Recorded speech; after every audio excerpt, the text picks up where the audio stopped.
Welcome to Take a Cue, Season 4, Episode 1. 1, 2, 3,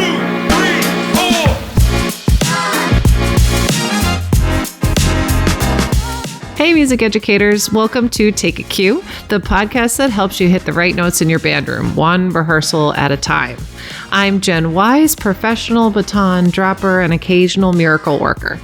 And I'm Erik Dunno. With over 40 years of combined experience teaching music in New Jersey public schools, we've seen it all. Unexpected key changes, missing mallets, and that one clarinet squeak that always shows up at the wrong time in the concert. And I'm CJ Margolis, a first-year music teacher, learning the ropes, finding my rhythm, and figuring out which baton makes me look the most confident. Whether you're brand new or a seasoned pro, Take a Cue is here to spark ideas, share strategies, and remind you why band directing is the best gig around. From classroom hacks to performance tips, we've got practical advice, real stories, and just enough humor to get you through your next rehearsal. And I'll share the ideas, lessons, challenges, and small victories of year one so you can laugh, learn, and know you're not alone. If you're enjoying the show, give us a 5-star rating and review on your favorite podcast app. It helps more music educators find us.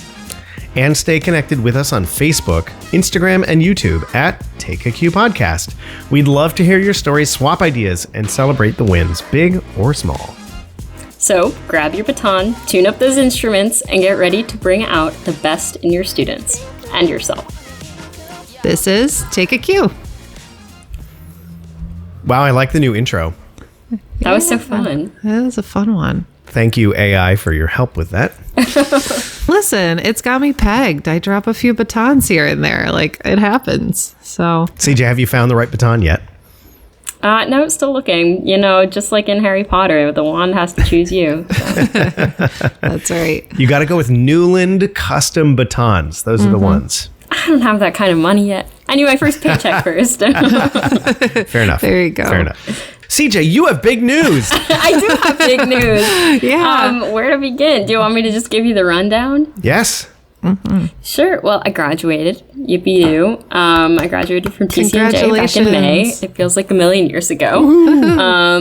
During the summer, I worked at a camp, just like I had been doing for the last couple of years. This year, I started up a ukulele program, which was for sure good practice for going into this year, where I will hopefully have a bunch of ukulele students at my new job. So in the spring, kind of simultaneously while I was finishing up my degree, I was going through the job applications and the demo lessons and the interviews, but I finally settled on a position in South Brunswick, which I'm super excited about. It's a great district with some really great music, and I've got a couple of friends here already. I am the second bassoonist in the music faculty. Yeah. Wait, what? Wow. I know. No way. You can't believe you find two in the same place. But yep, so I'm excited to join the team. I'm going to be teaching 3rd to 5th grade general music, and I'll have my own band, beginner and advanced.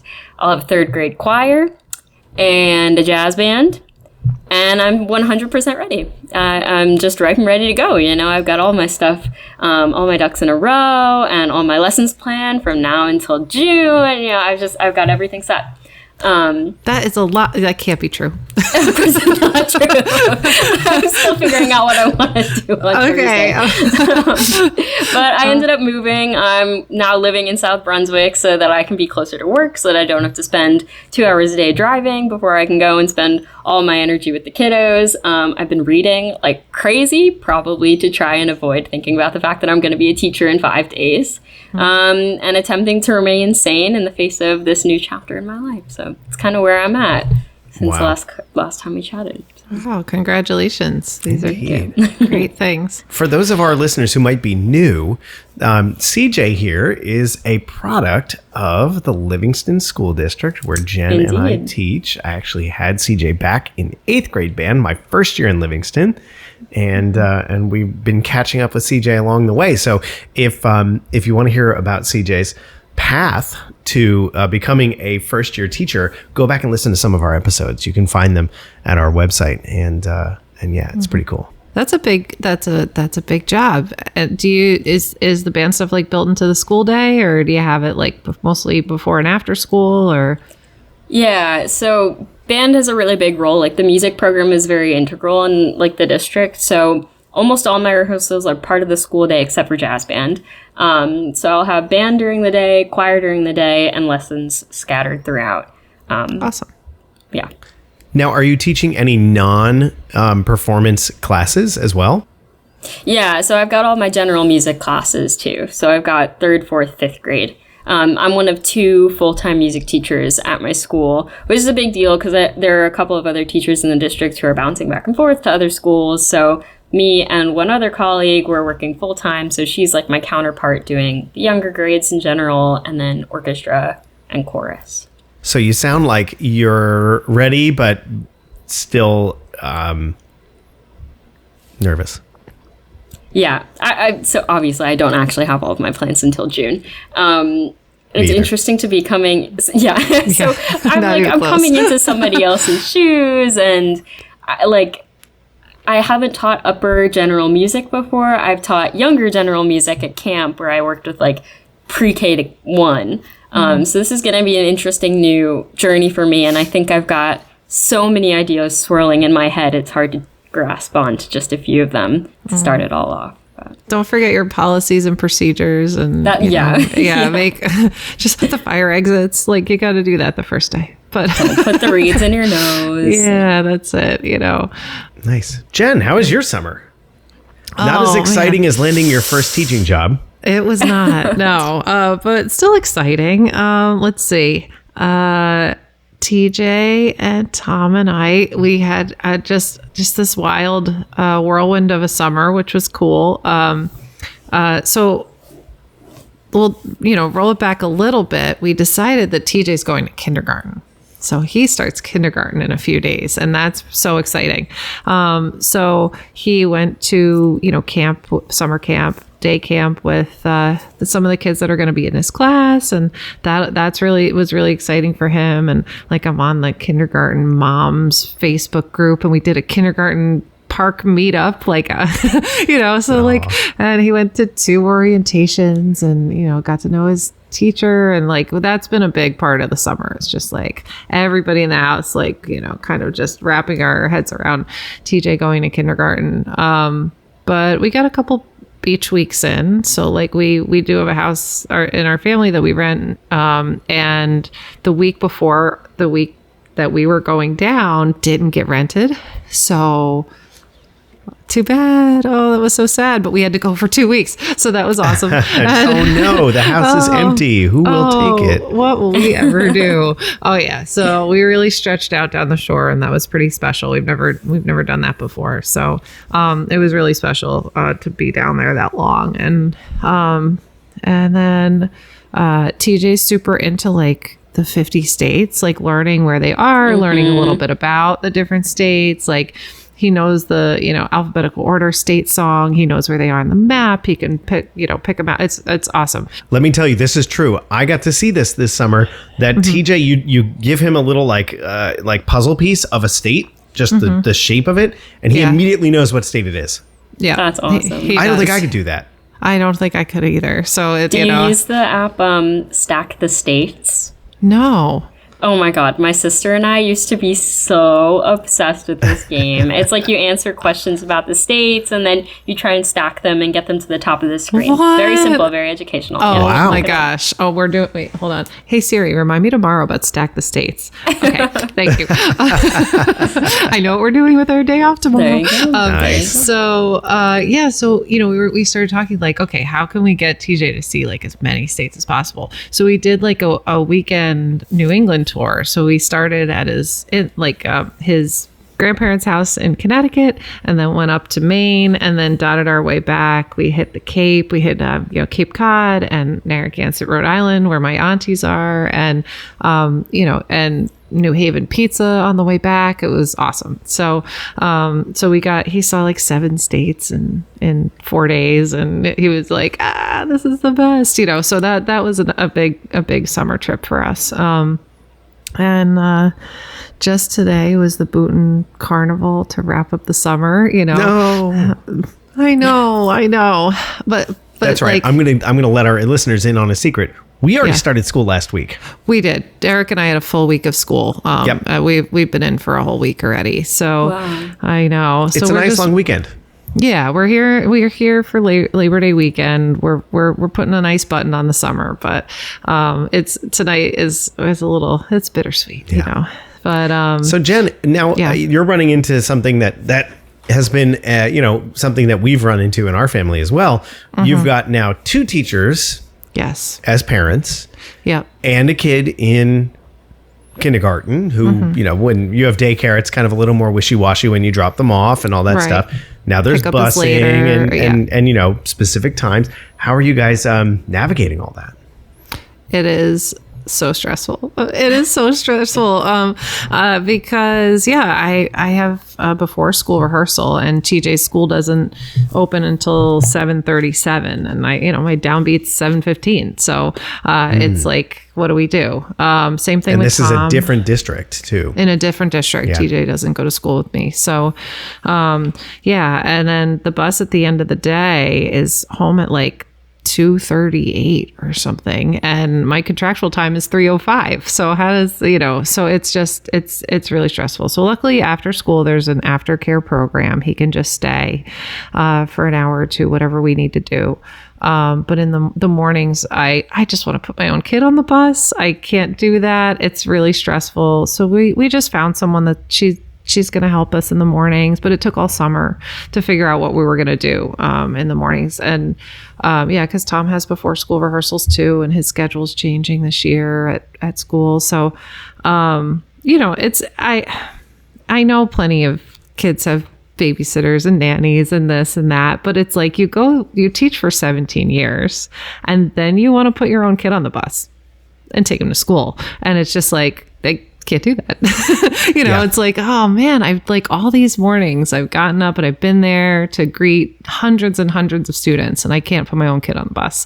And it just it got to me this summer. I was kind of like I was pretty bummed, but I really like the person that's going to be helping us, and and I think I'm really hoping that can work out. So but we'll see how it goes. So and he's going to take the bus. He's like wants to take the bus, and it's like, okay, all right, bud, if you want to do the bus thing. So we're like the last stop before the school. So are you going to take like half a day on the first day of school for him? Yeah, nice. Definitely. Yeah. So we'll make sure we get him in. He said he wants to go to kids club, like the aftercare program on the first day, which I actually think is a good idea, because then he'll hear like all the rules and how they do things. Like he'll be like, I think that's a good thing that he's going to stay the first day for that. So we'll see. Off to kindergarten. Morristown has before care and after care. We're very lucky. We've had to send, Maggie when she was in kindergarten all the way through elementary school, and now with Kate as well. Yeah. Kate loved this so much as a kindergartner last year, especially the aftercare. When we would come before 4:15 to pick her up, she would come out angry that we got there too early. Yeah. Okay. So, all right. I'm hoping it's that. I'm hoping you'll have the same experience. Thanks. In certain ways that TJ will really enjoy it, and it'll be a good experience. Yeah, I hope it's good. I hope it's like a little extra social time for him. You know, like that's good, because I don't get much during the day. It doesn't. I looked at his schedule. I was like, ooh, I wish he had a little, just 20 minutes on the playground at lunch, or another 10 would be nice. But no, it's a pretty rigorous day. So. Yeah, so that's a big one for us this year. So big kindergarten, very exciting. Partner in the house. Oh yeah, he's so ready. So, yep. And Erik, you have big kids now. I do have big kids now. Yeah. I have a big 7th grader and a big first grader. Did you guys have a good summer together? We had a great summer together. It was really nice. Now, we just before even summer started. We actually, I think our last episode was in May, and we kind of missed the deadline for June. But Jen is holding her forehead. I am like, oh gosh, June. We just ran out of time, and we just couldn't get another episode together. And then summer just kind of hit. Everything felt loaded on for me. At once, Dorney Park, concert season, promotion ceremony, end of the year stuff. My student teacher had become our orchestra teacher at the end of the school year. That's right. And kind of all that stuff together just kind of felt a little overwhelming. And we kind of just ran out of time. Yeah. It was. Yeah. It really just snuck up on us. Like demos too. You had mentioned that in your notes. Yeah, demos. Yeah, my notes. Yeah, demos. And then Jim and I hosted the end of the year party for the department, and that was like an undertaking. It fell in the middle of a heat wave. Everybody. Yep. We were supposed to do it as a backyard party, and it fell in the middle of a heat wave, and it took 3 days to like just change course, replan the whole party, pick a menu, blah, blah, blah. And it took like 3 days to do that in June, which we didn't have, Yes. So it was just, it was kind of a lot at the end of the school year. I will say our colleagues over at After Sectionals, another great band podcast, if you guys listeners haven't heard of it, they also missed their end of the year episode. Did they? Yeah. But they put out a couple during the summer. So, all right, nice job, tryhards. Yeah, way to go. Over there. But anyway, so summer started out pretty quiet. It was actually really nice because Sydney and I were both home. Kids in rec camp, the town recreation camp in the morning, lots of town pool time in the afternoon. And that was July. And then August came our 16-day double ultra vacation time. We took the kiddos to California to have 8 days with Cindy's sister and her family. Oh my gosh, they live in the Bay Area of San Francisco, but we visited Big Basin, which is a big old, redwood forest. And we visited Santa Cruz, the beach there. We visited Big Trees National Forest, which is on the other side of California, like the Sierra Nevadas.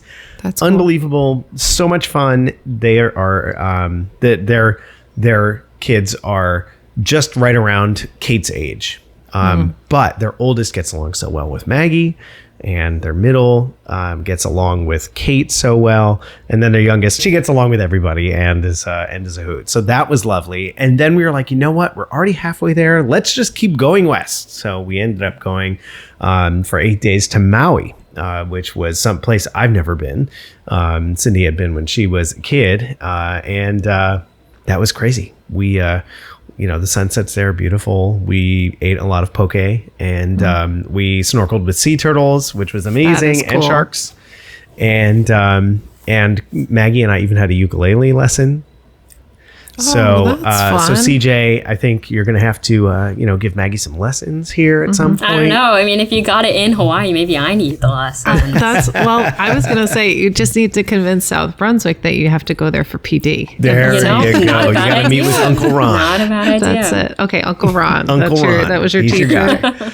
Yeah. He's one of those, he's a really great teacher. He goes and basically does ukulele lessons at all the resorts on Maui.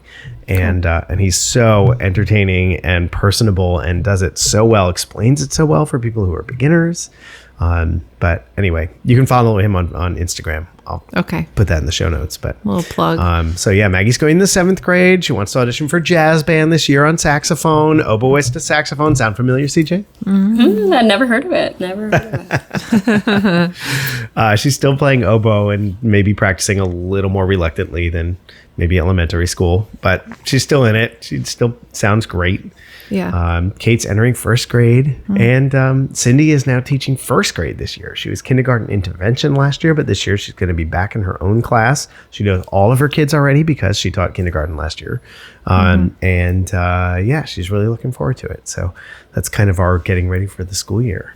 But awesome. Yeah, summer was quiet and then nuts. And then it was one day of reprieve, and then band camp, and then school started. There you go. Oh, yeah.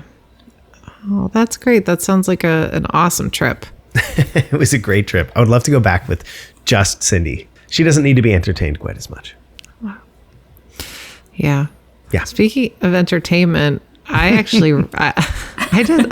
I wanted to tell you guys, I read like a whole book or two this summer. Whoa. Yeah, I made it through like a Stephen King novel, and I read Tyler Hamilton's book about like cycling alongside Lance Armstrong and like that whole era, which like I don't know. I feel like we watch the whole Tour de France every July. Like that's part of our summer, right? Yes. We subscribe so we can watch the whole thing, and they don't talk about it. So I'm like, oh, I guess I got to read the book about it. So it was really interesting, really entertaining. So I just wanted to tell you guys I actually read some books. Yes. Nice.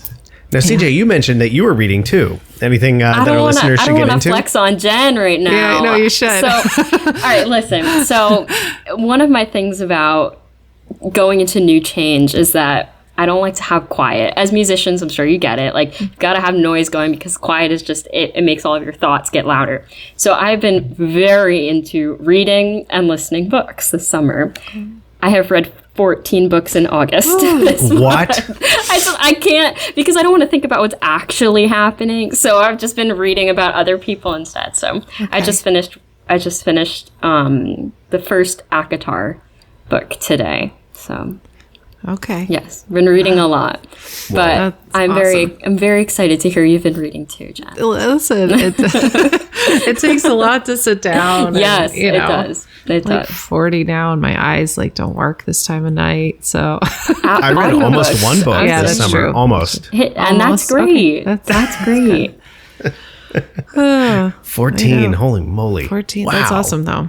Yeah, I mean, we'll see if my steam keeps going once I'm teaching little humans in the fall. But that's amazing. So we've got a big year ahead of us. Yes. Yes. Jen, year 17, did you say? 18. You're 18. Outstanding. Wow. I know. Yep. Right. And you? I'm going to flex on this one. Number 23. Okay. Yes. Okay, 23. I don't know if that's a flex or just me being old, but it's you're 23. Started in 2002. Okay. I've got to say, I am 22. So don't know if that means anything to you, but 1 year longer than I've been alive. Yeah. It just means I'm old. And CJ, we know it's year one for you. What do you got planned for the year? What are you going to end up teaching? What kind of classes? What kind of information have you gotten from your colleagues already? Do you have like the curriculum all laid out and you know exactly what you're going to be doing? Like how are things going? Yeah, so I'm going to be working in South Brunswick this year, which is a very good district for music. I did my practicum placement there my junior year, so I was kind of familiar with the district already. One of the department heads is married to my supervisor in the district, so I kind of already knew who I was going to be working with, and I'm very excited to be joining the team and joining a district where music is so integral to the community as a whole. But I'm going to be a full-time elementary music teacher, and I'm going to be teaching 3rd, 4th, 5th grade general music, and I will be teaching a beginner and advanced band. And then I'll also be doing a 3rd grade choir and eventually a jazz band. So a lot on my plate. And lessons too? Yeah, so lessons scattered throughout all of that. Before I was tuning in here, I was trying to time out who's going to be when and who can be combined where. And my notes are ridiculous. I felt like a wizard writing down, well, if I just move this here and I just move this, well, then maybe I can squeeze one more in here. But, typical music teacher things. Wow. I have grown very, very fond of the Google Sheet. The organization skills that I have acquired in the last 2 weeks has been pretty intense. But right now, my focus has mostly been on getting ready in my space. We have a huge amount of instruments that are just in the closet of my classroom. I have a very big classroom, but I'm sharing it with my other colleague who is also full-time faculty at the school, but going to be doing the opposite side of things, so the younger general music and then orchestra and the other choirs, 4th and 5th grade. So we have a big classroom, lots of instruments in the room. So the last week, I'm not in session yet. I will be on Thursday. So the last week, I was just getting settled in my space. I was cataloging all the instruments that are there. I found a pocket trumpet just hanging out in the closet. Cool. I found 2 bass clarinets, even though no one at my school is big enough to play the bass clarinet. So obviously I took bass it home. Clarinetists. Yeah, that's right. I asked if I could start bassoonists, because as one of 2 bassoonists in the district, I was like, well, I might as well start them young, to no avail. Have not heard back. So check back in with me in the spring. We'll see. Maybe I'll switch some percussionists over or something. Do it. Yeah, I have a lot of percussionists. We're cheering a lot you of flutes, on. So. Yeah. But we'll see. I'm feeling kind of overwhelmed because I have been getting lots of different inspirational takes from lots of different colleagues. My grandma is calling up all of her educational friends and telling me like, oh, that you could do this way. You could do hot cross buns. I found this song. It's so great. And I was like, wow, I've never heard that song before. Sounds great. But yeah, I think I'm just trying to figure out in these last couple of days leading up to the school year, like how I want my classroom to feel, what my classes are going to look like, how I want my students to feel in my classroom, and eventually I'll figure out what that looks like in my lessons. So hopefully tomorrow will be that day. Right now, just trying to gather and focus when I can. So There you go. I love That's that. awesome. So talk to us about what day one's going to look like. I know you probably don't have band right away, right? So the funny thing is my Thursday schedule. So we have prep we have PD days Tuesday, Wednesday. We're obviously off on Labor Day. Yeah. So Thursday was going to be my first day, and Thursday is my band day. So I'm not actually going to see anyone on day one, which is great. I'll get settled and see the kids around, but not actually have to talk to any of them. Great. My day one is going to be gen music, and not Gen Y's music, but general music. Yeah. Gotcha. And it'll probably be, so we've been working with Responsive Classroom a bit in our training and stuff. So they have a big focus on like the students setting the goals for themselves. So I'm thinking of doing some sort of activity revolving around their hopes and dreams and how they can each look different, but bring them all together. We'll probably play this game called Bop or Flop. It's a subtle nod to Drag Race, which is just for me. None of them will know that, but for me. Awesome. But that's basically, I'll play a bunch of songs and try to gauge their music taste based on where they go in the room, whether it's a bop, like a good song, or a flop, a song they think is lame. And I found a body percussion video that uses Steve's Lava Chicken from the Minecraft movie. So I'll definitely use that to get them moving. And from there, we'll see.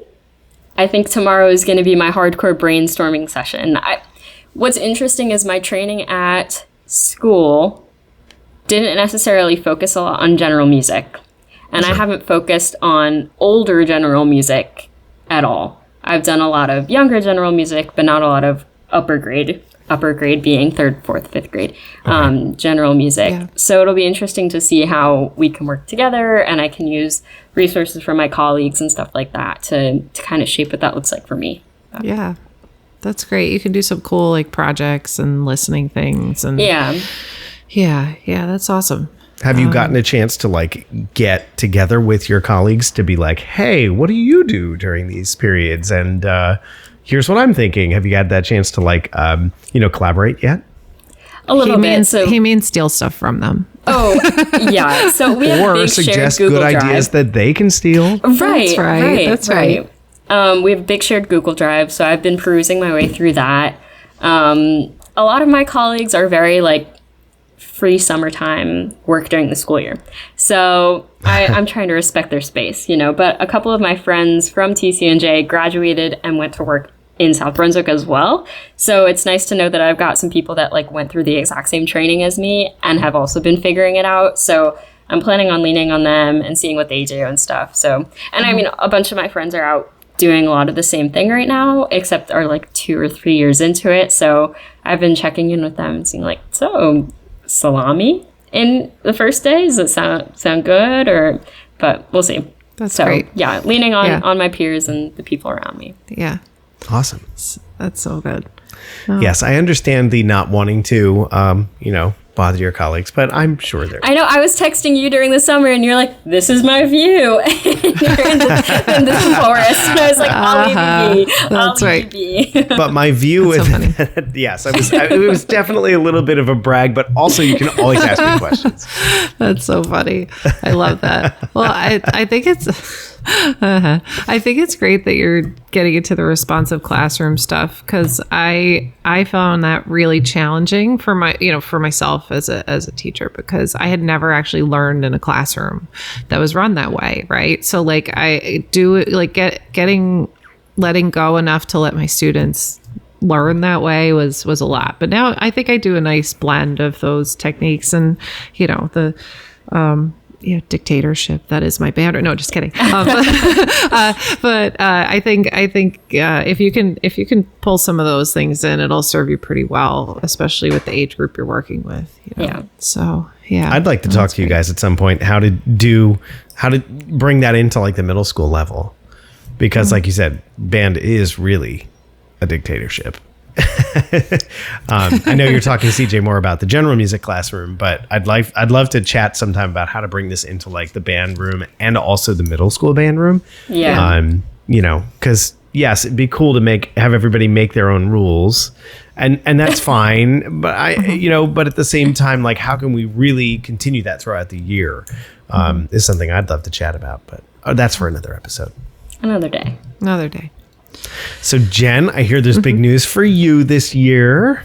I have big news at school. I have a room. Yes. I have a whole classroom just for instrumental music. And it's being used 4 full days. So Elise, my counterpart, she's teaching 4th grade strings on Monday. I'm in that room on Wednesday for band, Thursday for orchestra, Friday for band.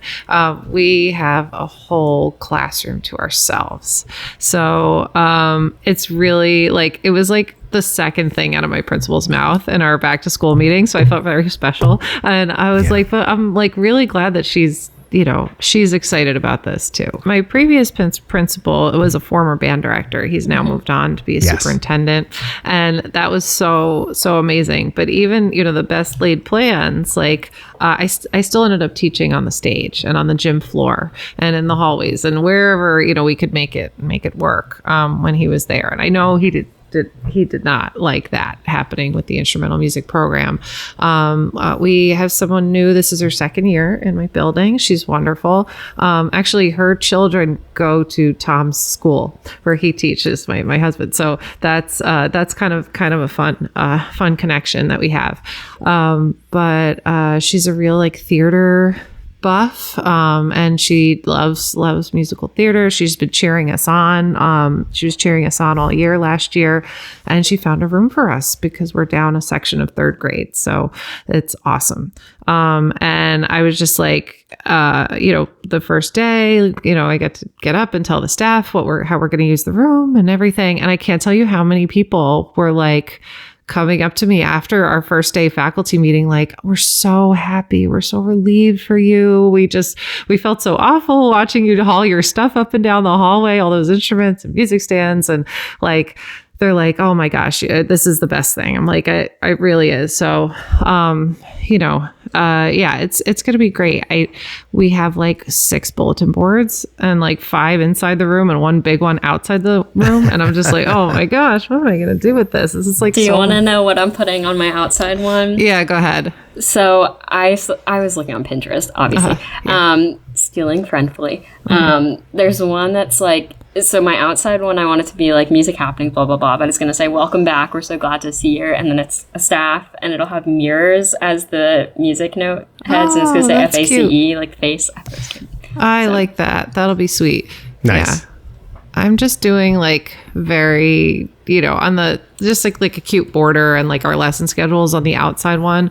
But inside, I got these die cut music notes. And I have 130 in the band and orchestra combined at that school. So every kid's gonna just like put their name on one in their first lesson, and I'm gonna put them in like rainbow order on one of the bulletin boards, and I think that'll be cute. And I'll put a cute saying. And then I did another one. We Erik and I had an hour with AI the other day, another like AI training, introduction to different apps that we have available to us. And I like took our school mascot and threw it in Gemini and came out with some really cute, like our school mascot just playing instruments. So that bulletin board is done. It says like Rams rock, and I have like them all playing like rock instruments. It's like very cute. So I'm trying with the bulletin boards. It's not my first love, but that's been fun. Last year, even my lunch, like I was on the stage, which is in the cafeteria / gym, and it was like you can't even take a phone call during your lunch because there's 200 kids eating lunch behind the curtain. It's really tough. So, but yeah, I'm very, very excited about this. It's going to change our year there. And, I told, like what I said to my principal, you're going to hear it in the kids. You're going to see a difference in the way they carry themselves when they're, talking about music and in the building. I think it's awesome. So Jen, our supervisor has, said that we're going to be doing some stuff around the district to celebrate the 250th anniversary of a birthday of the United States and the, other things around our school and our district. Do you have anything planned over in any of your schools yet? Are you still working on those plans? I know our supervisor just kind of sprung that on us last week. But do you have anything that you're thinking about? My colleague in my school we talked about it because, like I said, our rooms are across the hall from each other now, so we can talk and collaborate. And we just kind of said like, all right, let's definitely do something in the spring. We're kind of tabling it for right now. We both kind of sort of have our winter programs picked, so we're like, all right, let's save this for the spring. Let's collaborate. Sure. And kind of start there. It's also the 60th birthday of my school, so I pulled up a piece called like 0 to 60. It's by Tyler S. Grant. I think it's going to be really fun. It's like it's a solid grade 1+ ish. I don't know. It's going to be a push for my second year kids, but I think that could be fun to put on the spring program to like celebrate the school. And that's it for programming for me. That's really sticking out. Do you have anything, Erik, you're programming that's like you're excited to talk about? Well, I mean, most of the pieces that we have in our library are, are American composers. So, we can pick from pretty much anything in the library. But also one of the things that our supervisor had mentioned to us was doing pieces that are by New Jersey composers. Mm-hmm. So I'm going to check that box at our first concert and do a piece that I wrote. Hey, there you go. It's awesome. Our usual body percussion piece. Rubber Chicken Nuggets is going to make another. It's going to raise its head, and they're going to bounce back into your program. It's going to bounce back, yeah. So Rubber Chicken Nuggets has already been worked on by the students, but we're probably going to be doing something else, in the spring concert. Maybe something by Chris Bernatas, or possibly we have some pieces by Pat Burns. Pat. We have a couple pieces by Pat Burns in the library. So yeah, we're gonna look at some of that. Yeah. But yeah, we're kind of just looking at that for the spring. But yeah, nothing particularly concrete at the moment. Okay. Speaking of music and repertoire selections, what do you have planned on the docket, Erik? What do you got going on this year? Oh, I've got a few things on the back burner. We got a whole bunch of new music over the summer, and I haven't even really gone through it yet, like detail-wise, to really figure out exactly what I want to program on the first concert. But I do know that I'm very excited about this minimalist piece for band by a composer who I've never heard of before, Kazuki Shimoda, and it's a piece called Thawing, as in the opposite of freezing. Okay. And it really is a cool vibe for a piece. It's a 2.5, not too crazy difficult out there. When does a middle school band do something that's kind of minimalist?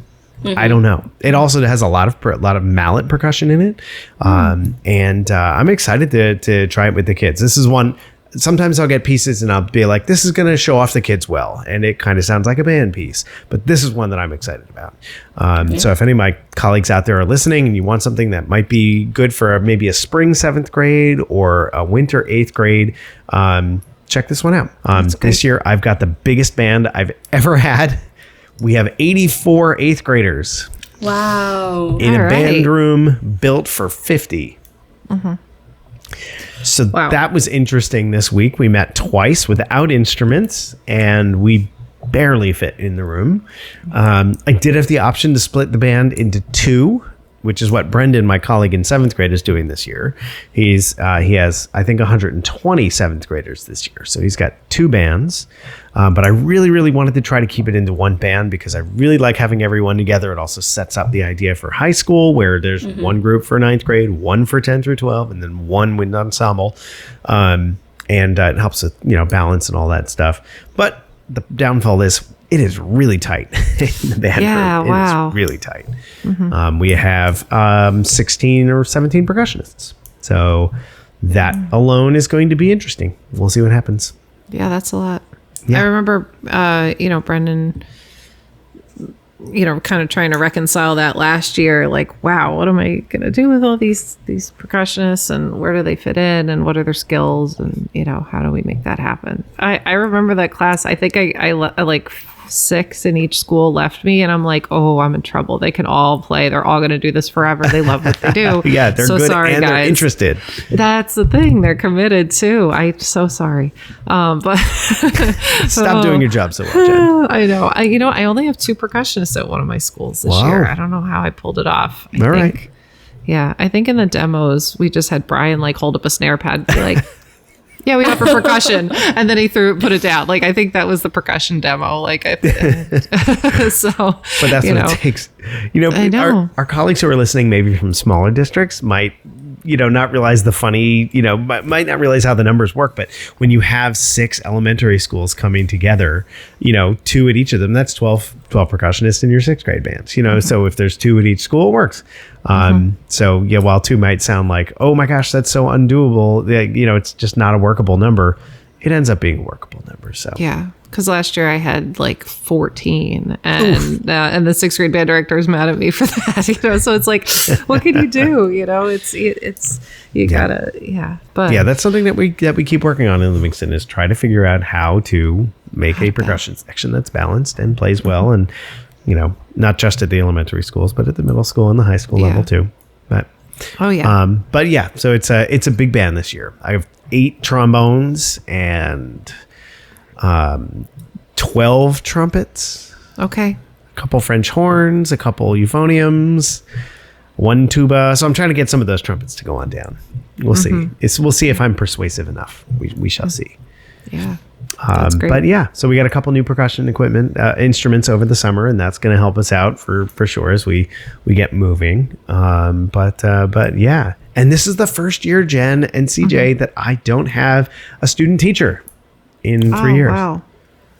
See, wow, that's wild. I looked around the room at the end of the day the other day, and I was like, maybe I should take someone on in the spring. I was like, because I actually have a space, and we'll see. I want to get through the first couple weeks, and then I'll reach out to the universities and at least maybe take somebody on once a week or something. But yeah, I was like, oh man, this is actually a pretty cool place to teach now. So it is. Yeah. And I know Buddy really appreciated his time with you last year. That was great. My student teacher, for our listeners who may not know, my student teacher last year spent a few days with Jen and different teachers throughout the district, looking at what they do and learning about their programs at different levels. And really enjoyed. He really enjoyed working with Jen. He said you gave him lots of good advice. Oh, good. I don't remember what I said. I hope. Oh. No, it's okay. I'm always like the person that's like, break people in your classroom, like get people observing you, like no situation is perfect. I'm always like that, but I really didn't feel comfortable being on the stage or wherever and having that be somebody's culminating experience. I summered so hard this year. I said to Tom, I was like, I need to take out my instrumental methods book right now. I was like, I need to get my head in the game. I don't know, what do you do the first day? I was there, this week. Yeah. I was having serious imposter syndrome, going back to school, because I'm like, I don't know how this is going to happen. So, Yes. Yeah. I don't know if that imposter syndrome ever goes away. I feel it all the time. I think so too. Preach. Preach. Yeah. CJ's feeling that for real right now. Yeah, I bet. It's just strange because a lot of my colleagues are savor all the time that you have when you're not in school.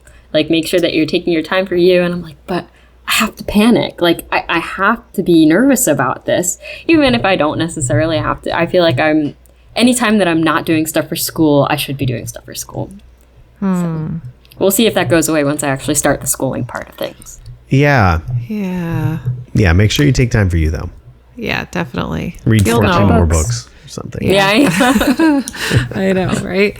I know. I was gonna say, like, the you'll know when it's time to like you just gotta catch yourself before it's like too late, right? Before you're like, oh, I can't do any of this. I can't relax. I can't do school. I can't do, you just gotta catch yourself before you fall into that trap, Yes. Yeah. So yeah, because it does feel good to like feel prepared. So don't let that go. Well, I think it's going to be a great school year for all of us.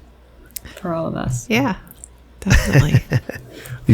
That was not a rousing agreement right there. Hurrah! Oh, go Lancers! It's hard to think about. I know. It's the Sunday before we all go back. I mean, now at least the kids are back already anyway. But, yeah, I know. That's it. Yeah, I feel like we didn't do that when I was in school. I never started in August. No. Yeah. But we, like, in South Brunswick, we're starting in September, but we end the 4th week of June, like, so late. Yeah. So I don't know. Maybe it'll pay off in the end for you. Yeah. Yes.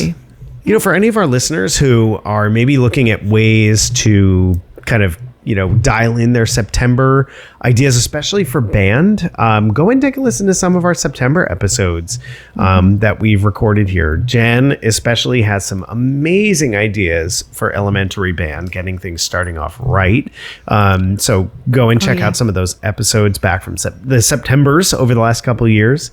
I try to give a couple tips of things that I do in September too, but especially when you're starting off kids who've never played before. Jen is a wealth of knowledge there. So thank you. Yeah, in spring of 2024, we did our whole series, the Starting Off Right series, to get you started on each instrument. So go back and refresh those, and listen to those about tips for those very first lessons, because that's the biggest day of the year is when you hand that kid the instrument. Yeah. So. We tried to bring on some experts on pretty much every instrument. I think we got everything except trumpet in there. Go and take a listen because we really wanted to provide that, and I know that we worked hard on that. We also have some takeaways, which was sort of our little short nuggets of information. They didn't get a whole lot of listens last year. Just wasn't something I guess our listeners were particularly keen on. I don't know, but if you're interested in some little takeaways, you can go check out our takeaways from last year. But we got a lot of good stuff this year. We're going to come up on episode 50. Yeah. Yes. Can you believe that? 50 episodes. I have a hard time believing that. Yeah. Well, everybody, thanks for hanging out with us on Take a Cue. Be sure to subscribe so you never miss an episode, because the best teaching tips sometimes show up when you least expect them. And if you're enjoying the show, leave us a 5-star rating and review. It helps other music educators to find us and keeps us motivated to share more great ideas. Got a colleague who loves good tips and a few laughs? Tell them about the podcast. Sharing is caring, especially when it makes rehearsal run smoother. You can also follow us on Facebook, Instagram, and YouTube. We are at Take a Cue Podcast. And if you've got ideas for future episodes or a question you want us to tackle, get in touch. We'd love to hear what's on your mind. I'm Jen Wise, reminding you to teach with heart, and the music and hopefully your baton will follow. I'm Erik, encouraging you to keep finding joy in every rehearsal. And I'm CJ Margolis, learning, growing, and cheering you on from year 1 and beyond. Have a great school year, everybody.